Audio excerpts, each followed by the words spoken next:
پچھلے حصے میں بتایا جا چکا تھا کہ صلاح الدین ایوبی نے علی بن سفیان کو کہا تھا کہ جاسوسوں کی بھرتی تیز کر دو۔ ادھر ناجی جو اس کا وزیر تھا، جو اس کے خلاف کام کر رہا تھا مصر میں، وہ اس کو جشن کے لیے بار بار بلا رہا تھا۔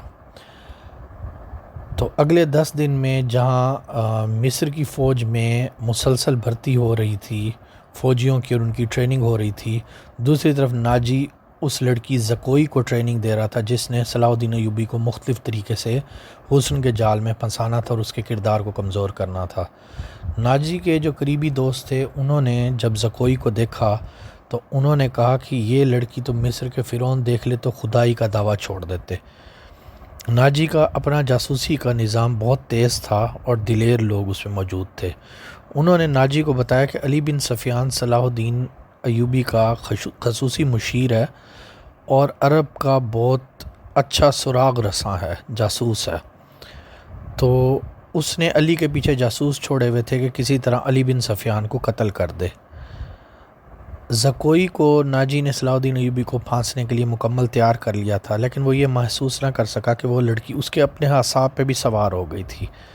سارا دن وہ اس لڑکی کے ساتھ گزارتا کیونکہ وہ نہ صرف شکل و صورت کی خوبصورت تھی بلکہ اس میں عقل اور ذہانت بھی بہت زیادہ تھی۔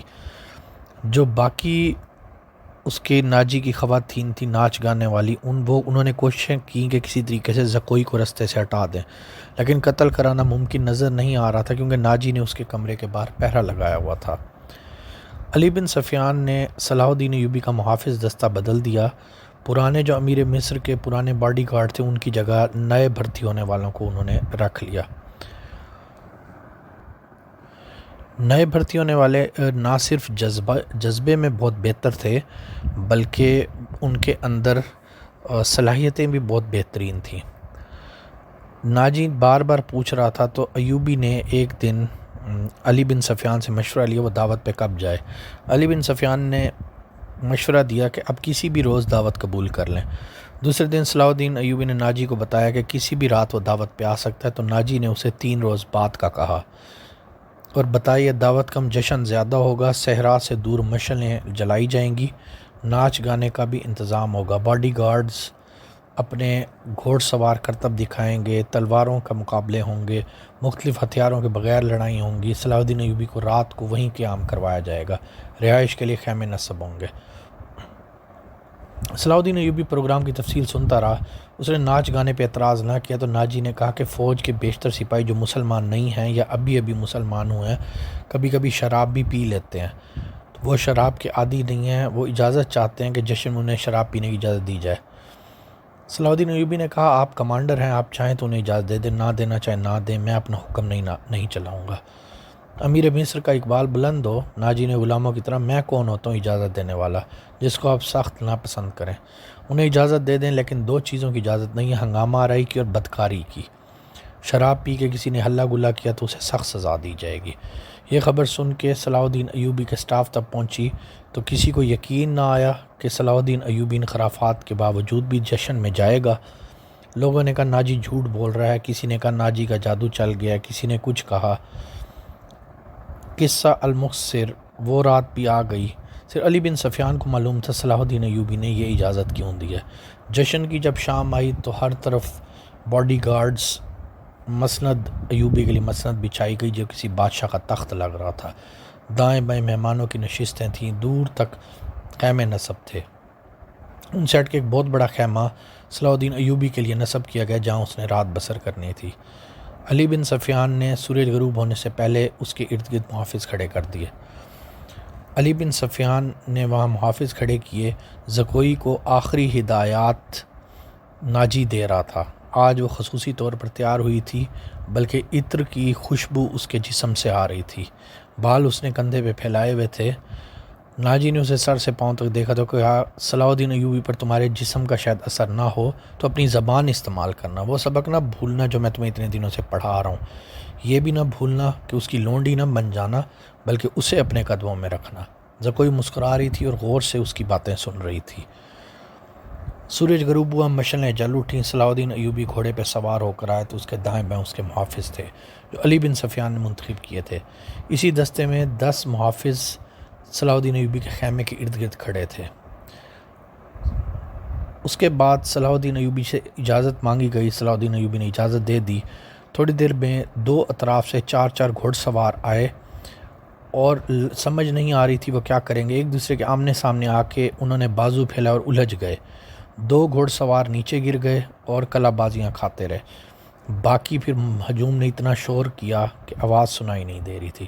اس طرح مختلف مقابلے ہوئے، گھوڑ سواروں کے مقابلے ہوئے، سواریوں پہ کرتب دکھائے گئے، تلوار بازی ہوئی، بغیر ہتھیاروں کی لڑائی ہوئی، کئی سپاہی زخمی ہو گئے۔ صلاح الدین ایوبی بہادری اور بے خوفی کے مظاہرے دیکھ کے ان میں جذب ہو کے بیٹھا تھا۔ اسے ایسی بہادر فوج کی ضرورت تھی۔ اس نے علی بن سفیان کے کان میں کہا، اگر اس فوج میں اسلامی جذبہ بھی ہوا تو میں صرف اسی فوج سے صلیبیوں کو شکست دے سکتا ہوں۔ علی بن سفیان نے وہی مشورہ دیا، وہ پہلے بھی دے چکا تھا کہ ناجی سے کمان لے لی جائے تو جذبہ بھی پیدا ہو جائے گا، لیکن صلاح الدین ایوبی ناجی جیسے ذہین اور تجربہ کار کو ہٹانا نہ چاہتا تھا۔ اس نے جشن کی اجازت بھی اس وجہ سے دی تھی، وہ دیکھنا چاہتا تھا کہ کردار کے حساب سے کس قسم کی ہے جو فوج لڑنا چاہتی ہے۔ اسے ناجی کی درخواست سے ہی مایوسی ہو گئی تھی کہ کماندار شراب بھی پینا چاہتے ہیں اور ناچ گانا بھی دیکھنا چاہتے ہیں۔ ایوبی نے اجازت صرف اس وجہ سے دی، وہ دیکھنا چاہتا تھا کس حد تک عیش و عشرت میں ڈوب سکتے ہیں۔ جب مقابلے ختم ہو گئے پھر سینکڑوں سالم دمبے، بکرے، اونٹ، رانے، ہزاروں مرغ روسٹ ہوئے، دیگر لوازمات کا کوئی شمار ہی نہ تھا۔ سپاہی شرابوں کے مٹکوں پر اور کھانے پر ٹوٹ پڑے، گھٹا گھٹ شراب پینے لگے۔ ناجی سے ایوبی نے پوچھا، 50,000 فوج میں آپ نے یہ سپاہی دعوت کے منتخب کیے، کیا یہ آپ کے بدترین سپاہی ہیں؟ نہیں امیر مصر، یہ 2,000 میرے بہترین سپاہی ہیں۔ ان کی بہادری آپ نے دیکھی ہے، یہ میدان جنگ میں آپ کو حیران کر دیں گے۔ آپ ان کی بدتمیزی کو نہ دیکھیں، کبھی کبھی میں انہیں کھلی چھٹی دے دیتا ہوں کہ مرنے سے پہلے وہ اس دنیا کے مزے اٹھا لیں۔ صلاح الدین ایوبی نے اس پر کچھ نہ کہا۔ ناجی پھر دوسرے معنی کی طرف متوجہ ہوا تو ایوبی نے علی بن سفیان کا، میں جو دیکھنا چاہتا تھا وہ دیکھ لیا۔ سوڈانی عسکری شراب اور ہنگامہ آرائی کے عادی ہیں، تم کہتے ہو ان میں جذبہ نہیں، میں دیکھ رہا ہوں ان میں کردار بھی نہیں۔ اگر فوج کو میدان میں جنگ میں لے گئے، ایسی فوج کو بغیر جذبے کے، نہ صرف ان کو اپنی جان بچانے کی فکر ہوگی بلکہ مال غنیمت کو بھی لوٹیں گے اور مفتو عورتوں کے ساتھ فحشیانہ سلوک کریں گے۔ اس کا علاج یہی ہے، مختلف علاقوں کی فوج کو 50,000 سوڈانی فوج میں غلط ملت کر دیا جائے، اکٹھا کر دیا جائے۔ صلاح الدین نے مسکرایا، کہا، علی یقیناً تم میرے دل کا راز جانتے ہو، میرا منصوبہ یہی تھا، میں تمہیں بتانا نہیں چاہتا تھا، میں نے بھی یہی کرنا ہے، لیکن تم اس کا ذکر نہ کرنا۔ علی بن سفیان میں یہی خاص صفت تھی کہ دوسروں کے دلوں کے راز جان لیتا تھا اور غیر معمولی ذہین بھی تھا۔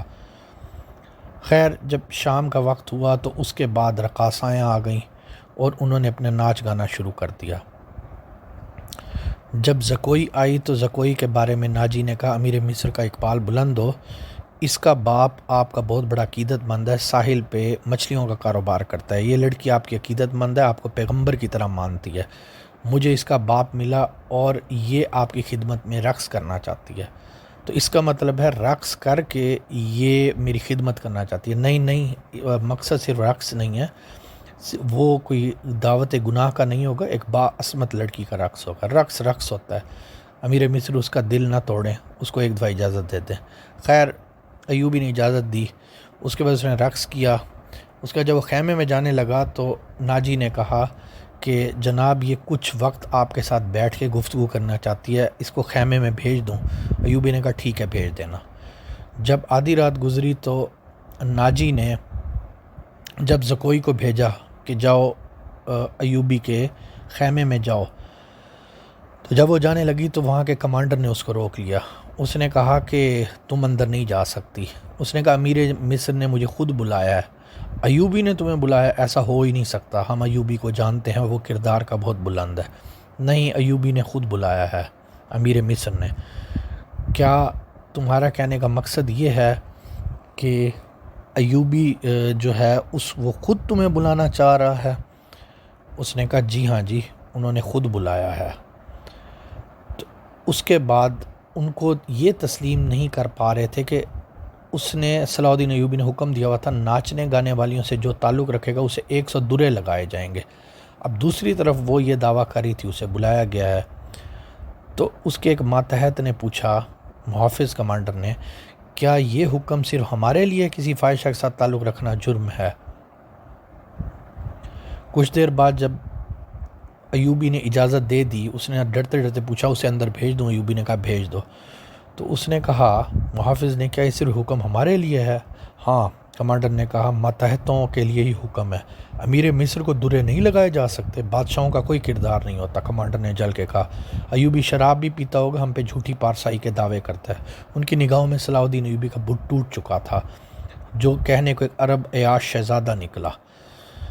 بہرحال ناجی دوسری طرف خوش بیٹھا تھا، وہ یہ سوچ رہا تھا کہ آخر کار میرا جادو چل گیا ہے اور زکوئی نے اس کی پارسائی کا بت توڑ دیا ہے۔ اس کے بعد کیا ہوا، اگلے حصے میں آپ کو اس کے بارے میں بتائیں گے۔